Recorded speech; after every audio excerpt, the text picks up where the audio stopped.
वो जो रिजल्ट वाला सीन है ना, वो जब आके बैठता है आपके साथ, रो पड़ते हैं हम लोग। मुझे लगता है ये सारा थॉट प्रोसेस कहीं ना कहीं अंदर उस सीन में भी है। जी सर, इस पूरी फिल्म में ये मेरे लिए बहुत ही पर्सनल कहानी है। कहीं ना कहीं मैं ये नहीं कहूँगा कि मैं अपनी कहानी बयां कर रहा हूँ, ये मैंने पूरी कोशिश की है ईमानदारी के साथ मनोज कुमार शर्मा की कहानी बताने की। लेकिन जैसे मैंने कहा, ये कहानी करने की वजह एक ये भी थी कि मैंने उसमें अपना अंश देखा, अपना जीवन देखा, या अपनी खुद की विचारधाराएं देखी। तो हम सब कहीं ना कहीं उस कगार पे ज़रूर खड़े हुए हैं सर। हज़ार चुनौतियां पार करने के बाद जब हम उस कगार पे खड़े रहे तो हम सब ने वो महसूस किया है।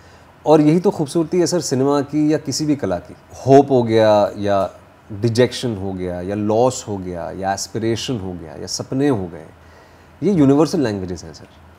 अगर ये किसी फॉरेन लैंग्वेज में भी ये फिल्म बनती तो मुझे पूरा विश्वास है कि आप वही महसूस करते हैं, क्योंकि वो emotion transcends everything, it even transcends languages sometimes.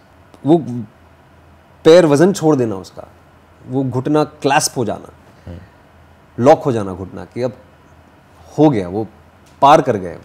वो जब 100 मीटर की रेस आप पार करते हैं तो जैसे ही वो आप रिबन पार करते हैं तो आप ने जितना लगाया है तो आप बस वो, जब तक आप भाग रहे हैं आपको एहसास नहीं होता सर, लेकिन जैसे ही आप वो रिबन पार करते हैं तो आपको ऐसा लगता है कि हाँ, फिर आपको एहसास होता है कि अरे मेरी सांस भी चढ़ी हुई है। तो it was that moment, it had a lot of things, I had a lot of things and beautifully captured also. वो कंधे से उसका बोझ उतरता हुआ आपको दिख रहा है, महसूस होता है आपको, और शायद इसीलिए लोगों की आंखें नम हो जाती हैं। मतलब जो मैंने सुना, करेक्ट में इफ आई एम रॉन्ग, कि वो सीन के बाद आप वाकई इतना फुट करोगे कि विनोद चोपड़ा को कट कहने में भी संकोच हो रहा था।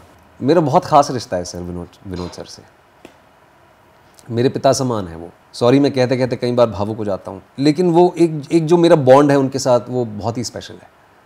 वो जानते हैं मैं कहाँ से आता हूँ, और वो जानते हैं कि मेरे लिए ये फिल्म क्या मायने रखती है। फिल्म में आपने देखा होगा इंटरव्यू में जब वो कहता है कि मैं भी यहाँ तक नंगे पैर पहुँचा हूँ बिना ऑक्सीजन के, तो ये उनकी भी फेवरेट लाइन है, ये मेरी भी फेवरेट लाइन है। तो मेरे जहन में बार बार वही चल रहा था कि मैं यहाँ तक पहुँचा हूँ नंगे पैर बिना ऑक्सीजन के। तो करते करते कई बार आप अपने आप को डिटैच नहीं कर पाते हैं कैरेक्टर से, आप बह जाते हैं भावनाओं में। तो वो कट नहीं किया उन्होंने, 5-7 मिनट वो चुप रहे। वहाँ पे 200 लोग खड़े हुए थे, आपने देखा है वो शॉट कैसा है। तो he was graceful enough to give me 5-7 minutes.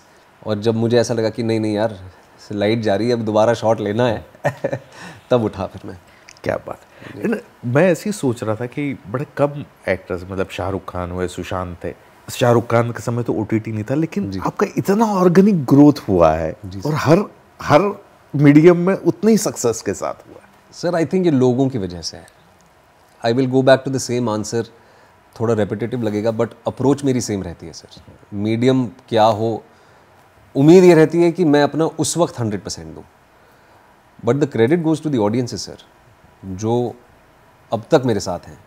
और ये 20 साल की जर्नी है सर, और अभी तो शुरुआत हुई है। और मुझे पूरा विश्वास है कि वो हार नहीं मानेंगे मेरे साथ, मेरी तरह, और वो मेरे साथ आगे चलेंगे मेरी इस जर्नी में। It is because of them sir, वरना ये पॉसिबल ही नहीं है उनके बिना। It is impossible. आज वही लोग अपने फ़ोन से या टीवी से या लैपटॉप से निकल के, अपने घरों से बाहर निकल के अपनी कीमती कमाई मेरी फिल्म में लगा रहे हैं सर, अपना वक्त दे रहे हैं। ये मेरे लिए बहुत मायने रखता है, और ये उन्हीं की वजह से है। निश्चित तौर पर। और ईमानदारी आदमी की दिख जाती है, जैसे हम पहले ही इसमें कि एक ईमानदार इंसान के साथ ऑडियंस पहले से जुड़ते जाता है, और वो कलेक्टिव, वो आपके पीछे कारवां बनते चले जाता है। जी, वो आपने भी महसूस किया ही होगा इस पूरी यात्रा में। जी सर कोशिश रहती है। किसी के लिए शायद मैं ईमानदार ना हूँ, ये वही पुरानी कहावत है ना, you are not a hero in everyone's life. किसी के जीवन में तो आप विलन होंगे, तो आप सबको तो प्लीज़ कर नहीं सकते हैं, लेकिन कोशिश रहती है ईमानदार रहने की, कोशिश रहती है अपने ही पाथ पे चलने की। जो आपका विश्वास है उसको डगमगाने ना देने की, to stand by your own value system is very very important. और लाइक माइंडेड लोग मिल जाते हैं सर, ये है, यू फाइंड योर ट्राइब। बहुत बड़ी दुनिया है सर, ये बहुत बड़ा समाज है, बहुत बड़ी दुनिया है। आपको लाइक माइंडेड लोग मिल जाते हैं और कारवां बनता चला जाता है सर।